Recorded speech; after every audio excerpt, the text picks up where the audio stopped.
Michael Brennan, video for social media, commercial airline pilot, Boeing 727 until 1974. Fiber optic engineer before the '84 Olympics in LA. Speaker on advances in technology for AT&T. Owner of a Tony Robbins distributorship in Orange County. $1 Million Club award for mortgages, notes, and trust deeds, and factoring of accounts receivables. Appeared on television and radio. Published in the American Cash Flow Journal for 7 years. Video production business for over 10 years, and currently our videographer for social media.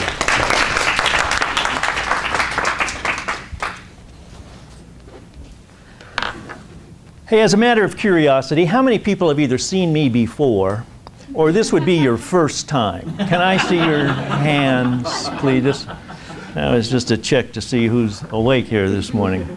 Well, I'm going to share with you some things today that make people successful and explain why some people are more successful than others. So I want you to take some notes, because this information I got from Stanford Research Institute a number of years ago, and it's big volumes worth of stuff. And I'm going to condense it down to something that we can all understand. First of all, they wanted to know what you spent your time on as individuals. What you spent your focus on. What did you spend your money on? What various products did you identify with? And I wanted to know, as a result of that, what are your real values? And of all things, when they compiled this, they gave this to advertisers at Madison Avenue. So now they know everything. The advertisers wanted to know what was the fastest way to move people into action, to discover what was very painful for them, how to disturb that in the prospect and get them to buy. Doesn't sound like a nice job, does it? Yeah. They found that if you had an emotional wound, which would be a, like a deep desire that was going unfulfilled, and then you showed a prospect how to heal that wound with their product or service, they felt compelled to buy. Does that make sense? Yes. Buying became a must. Okay, so generically that sounds pretty good. The purpose that I'm going to talk today is that I want to help everyone understand people's truest, deepest wants, wounds, desires, and how these advertisers expect to heal them. Would that be useful for you? Yes. This helped AT&T increase their long-distance telephone calls over 500% in certain regions of the country. Can you imagine increasing your business 500%? Now, I realize they're a big company, but how would they increase their business by that amount? Dr. Pepper moved from number 9 in the world in soft drink to number 5 by using this information. Levi's 501 jeans had an overstock of supply. So they used this information and doubled their sales in a 6-month period of time. But I don't want you to think that this could help your business. As a result of this session, number one, we're going to be able to determine the distinctions that advertisers use to motivate our entire country. We'll be able to create powerful levels of rapport, knowing the person's deepest emotional needs. You can use this in direct mail. You can use it in face-to-face negotiations. You can use it in inbound, outbound telemarketing, advertising, strategic alliances, and in your personal life, because it all relates. Simply put, a 30-second commercial goes like this. Here's the problem. Here's the solution. Aren't you glad? That's what they do. And we're going to take a look at these categories. And at first, there was a tremendous amount of categories as they were interviewing around. And they got it down to basically 4 categories. A lot easier for us to understand and for me to explain. So the first category, you want to write this down, is called the belongers. Now there are different words that are used for this. in this particular survey, which was the original one that was done, this particular category is called the belongers. And I want to give you a mental picture of what a belonger is. The belongers are hard-working 9-to-5 people with Midwest values. Do you have an idea who I mean? Blue-collar workers. Very traditional. They do not like change. They probably live in the same neighborhood that they grew up. And they would never drive a Mercedes. You know why? No, they may not be able to afford it. I wouldn't buy one of them foreign jobs. You know, they even talk like that. You know what I'm talking about now?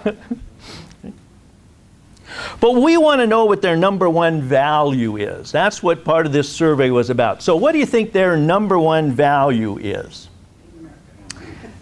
Yeah, by American, yeah, it's family. Very close, that's right. They're family oriented. It's that team. And they really believe that team stands for together everyone achieves more. It's family, it's socialization. And their wound is that these traditional values aren't happening anymore. Why is that? First, in this category, 38% of America falls in this category called belongers. It's the largest group. So now when you start thinking about the political arena, why is everybody talking to, in what I'm now referring to as belongers? Because it's the largest group, belongers. Other categories, the other three categories, are pretty evenly divided, 10 to 15% of the population, but this is the largest. Belongers like to get together on the weekend. But you know, I can't do that. Not sure about you. My daughter and her husband live in Medford, Oregon. My other daughter and her husband, my two grandsons, live in Lafayette, California. We don't get together on the weekends. So understanding that that's a problem, how do you think AT&T might use this information? I'll tell you what they don't say. They don't say pick up the phone and call your mom. Free long distance. Free long distance. That sounds like a good idea. They don't do it like that either. They pick up a knife and they stick it in you and twist it around. That's how they do it. A great big knife. And here's the picture. They've got a grandmother sitting on the sofa over here. And they've got a little table with a doily on it and an old lampshade, kind of dimly lit, and she's knitting. Do you know who I'm talking about now? You get the picture? She says, you know, my son doesn't love me anymore. Oh, geez, they stuck that in and just kind of twisted it around some. And in 30 seconds, they heal the wound. How? The phone rings. And she picks up the phone. Oh, yes, everything's fine. Oh, it's like a Kodak moment, you know, or a Hallmark card. Do you know what I mean? That's how they do it. Here's the problem. Here's the solution. Aren't you glad? That's the method. They actually increase the number of long-distance telephone calls in belonger regions of the Midwest, upwards of 700% by using this information. But I don't want you to think it could help your business any. They didn't say, pick up the phone and call your mom and use technology, pushing buttons and fiber optics and digital mumbo jumbo. Pick up the phone and call your mom, see? And in fact, they actually said, reach out and touch someone, didn't they? Be there, not 2,000, 3,000 miles away. Reach out and touch someone, be there. So the key words for belongers are spending time together. Picnics are important, playing softball. They are very patriotic. They do not want to change the world.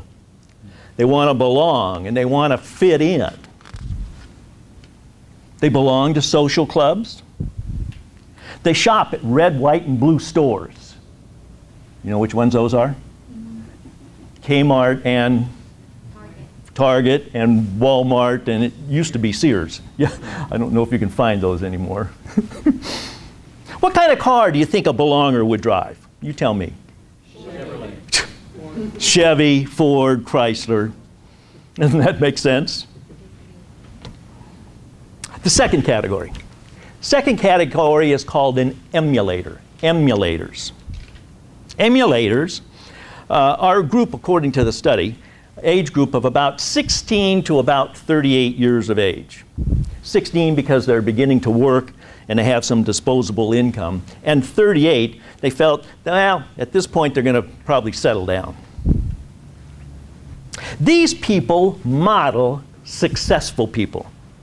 What do I mean by that?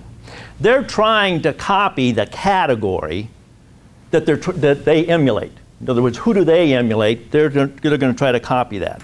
And that is called the achievers of the world. I'll get to them in a minute. But the emulators are trying to emulate the achievers of the world. That's their role models. So the emulators then would pool their money together, you know, to be in the same kind of business, kind of the Me Too generation. What they spend their time on, what do they spend their money on? They're trying to be like this other category, the achievers. They're very motivated, hardworking people, materialistic.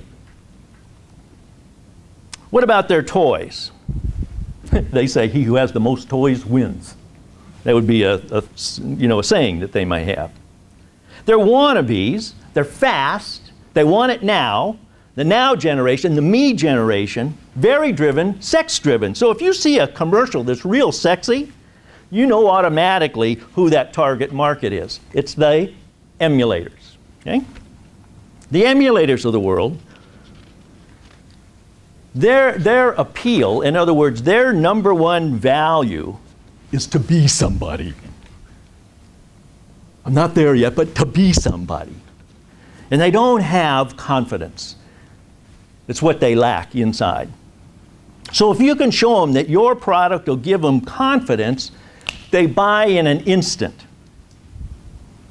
It's like a double-edged sword. What they want is confidence, and what they lack is confidence. They don't have it. Remember the Coca-Cola and Pepsi wars? Remember the Cola wars, they called it? Pepsi and Coke? There was battles going on for a long time. Well, Pepsi made the decision to stop doing that, stop battling head-to-head with Coke. They made the decision to go after what they called the new generation. Remember those words, the new generation. And sell sex. They had Michael Jackson spinning around and moving his hips in a particular way. Might have something to do with sexuality. They had Lionel Richie dancing on the ceiling. Emulator said, yeah, that's just like me. Dr. Pepper was approached and said, who do you think is your target market? Dr. Pepper first said, well, we think it's the belongers of the world, of the categories, you see. We think it's the belongers of the world. They say, well, get this. Belongers hate change. I'll drink Coke. My father drank Coke. We all drink Coke. See? They hate change. So what did the Dr. Pepper do? The advertisers went to them and said, hey, look, you're not going to get the belongers. They're not going to change. What you want to do is you want to first give us a room full of money and we'll change your image. You need to go after the emulators of the world. They haven't made up their mind yet. They're just confused.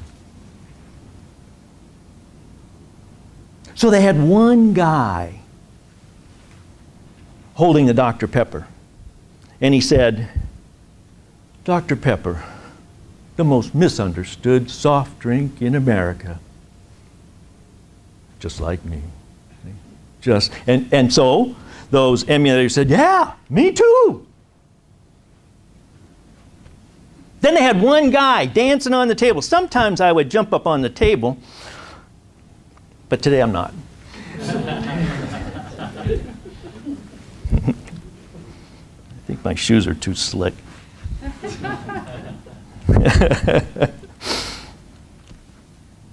And the guy says, "I'm a pepper."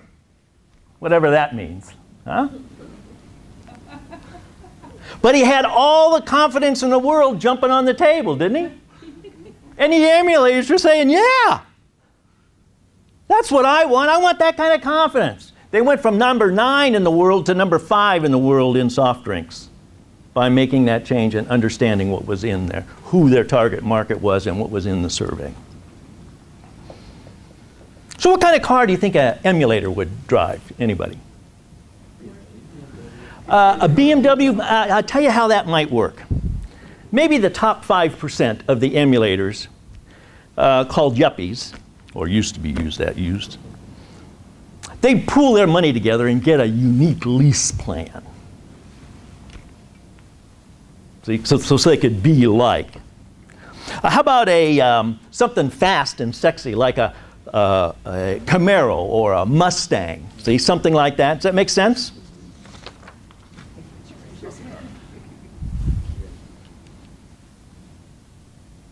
They want to be like the next category.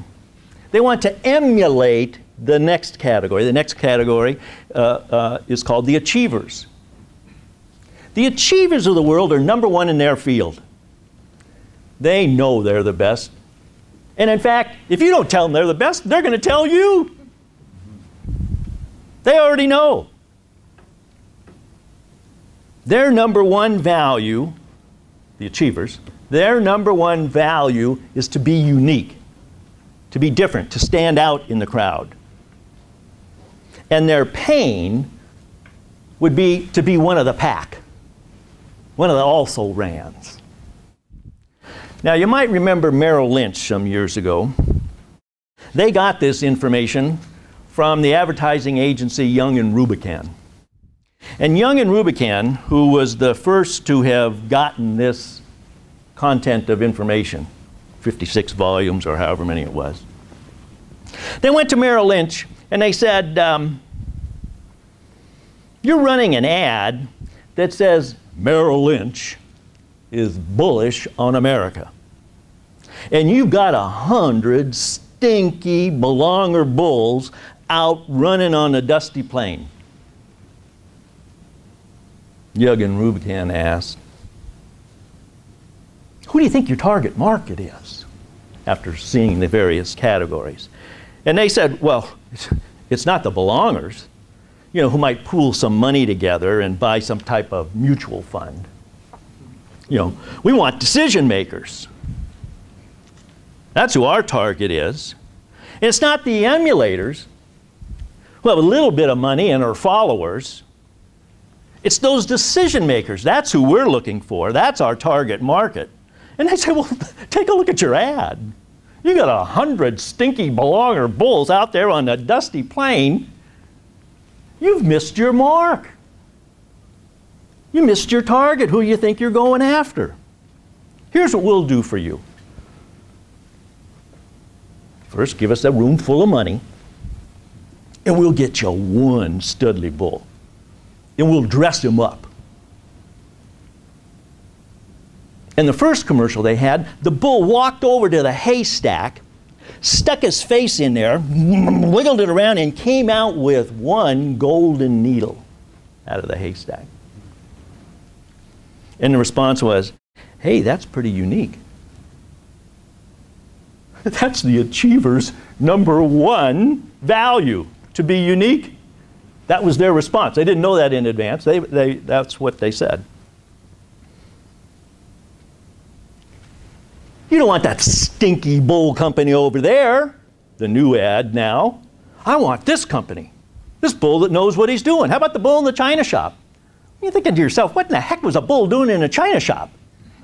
Well, he's an achiever bull. He was out shopping. He turned the corner. He didn't knock anything off the shelf. He was just out shopping.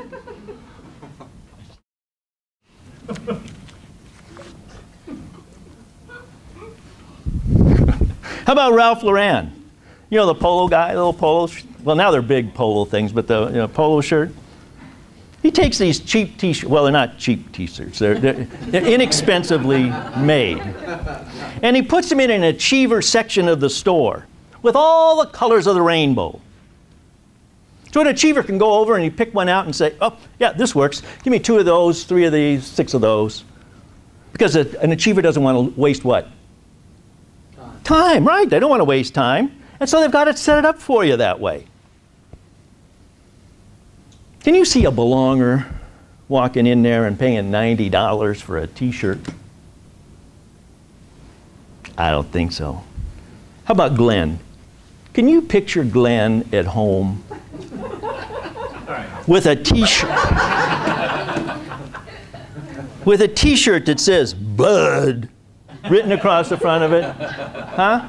I was going to say Steve, but he's not here today. Can you imagine Steve with a t-shirt that says Bud written on it? It doesn't work, does it? Yeah, didn't fit. He's a Bud man. He burps for a living. Achievers are already confident. They're heads of companies. They're decision makers. And they're always moving forward.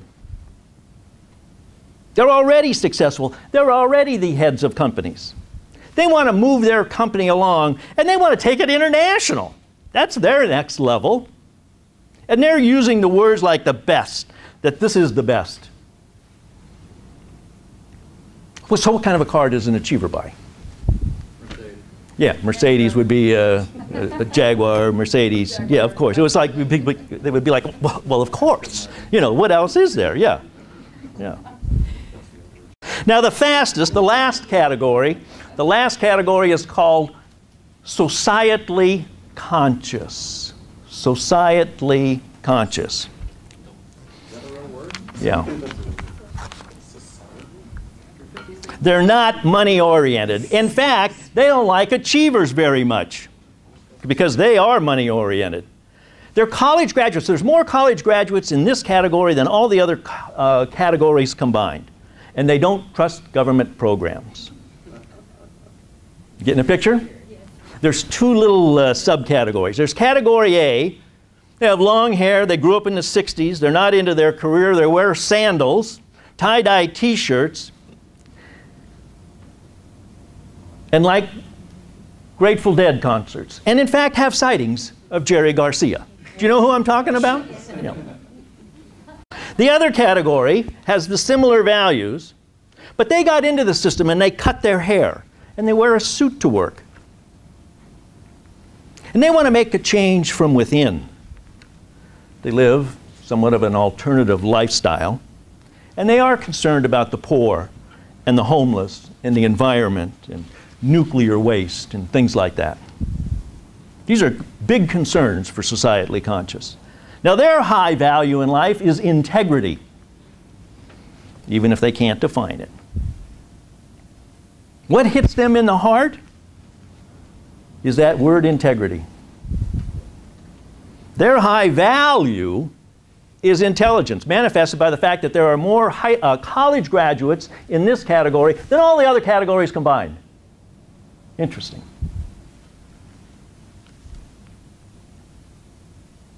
They're information hungry. And they're afraid they're going to get seduced by the system. They're afraid of the word being manipulated.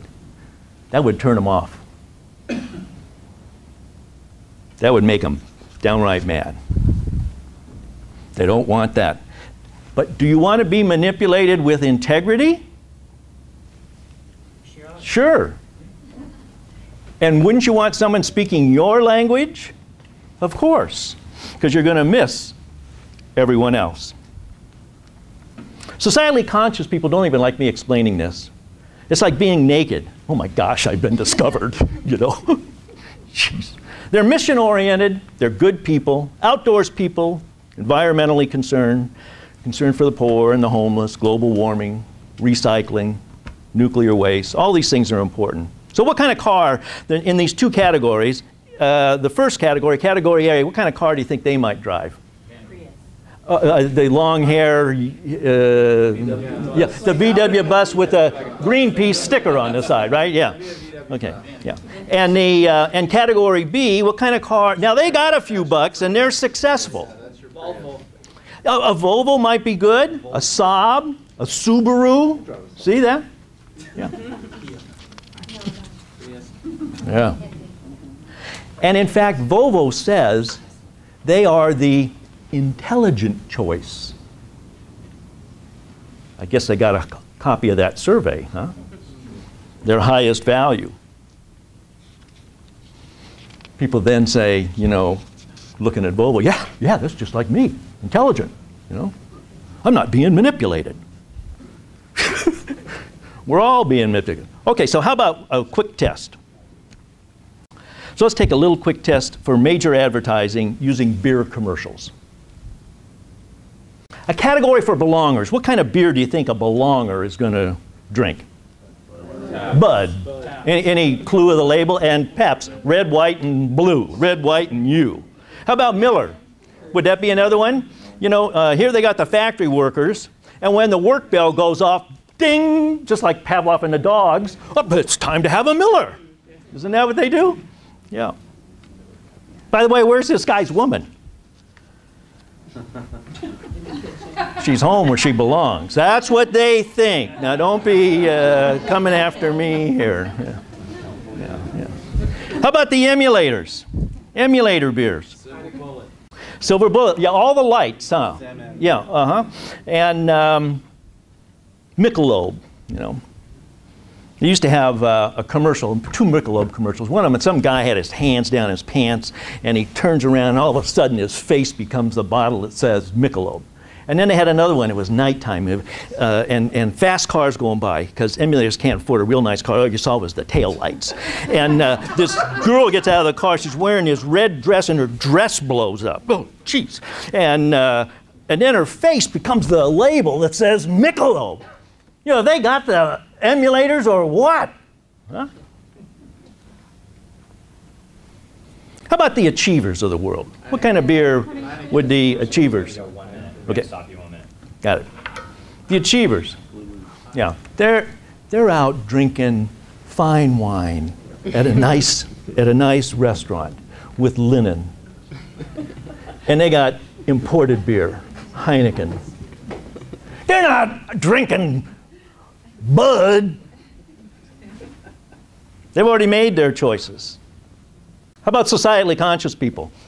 Pale ale. Yep, all that light beer, Coors, you know.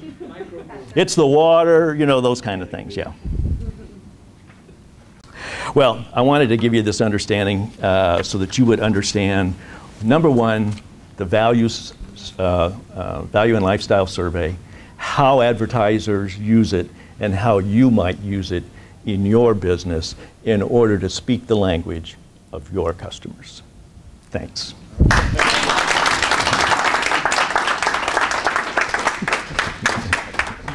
Thank you very much.